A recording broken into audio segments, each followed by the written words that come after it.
بسم اللہ الرحمن الرحیم۔ کربلا کے لٹے ہوئے قافلے کی مدینہ آمد۔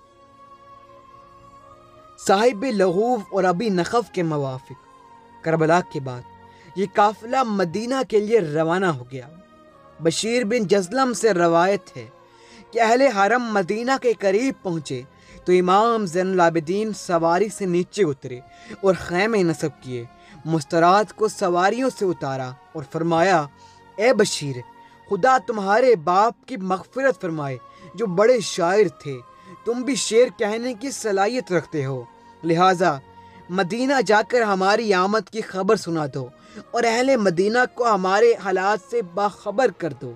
بشیر کا بیان ہے کہ میں گھوڑے پر سوار ہوا اور تیزی سے مدینہ پہنچا، اور جب میں مسجد نبوی کے دروازے پر پہنچا تو بلند آواز سے گریہ کرنے لگا اور یہ شعر پڑھے: اے اہل مدینہ، اب مدینہ رہنے کے قابل نہیں رہا، امام حسین شہید ہو گئے اور ان کی شہادت کی وجہ سے میری آنکھوں سے آنسو بارش کی طرح رواں ہیں۔ امام حسین کا جسم اطہر زمین کربلا پر خاک و خون میں غلطہ اور سر اقدس نیزے پر شہروں پھرایا گیا۔ اے اہل مدینہ، علی بن حسین اپنی پھوپھیوں اور بہنوں کے ساتھ تمہارے نزدیک آ رہے ہیں، ابھی وہ تمہارے شہر کی دیواروں کے پیچھے تشریف فرما ہیں، میں ان کی طرف سے یہاں آیا ہوں تاکہ تمہیں ان کی منزل دکھا دوں۔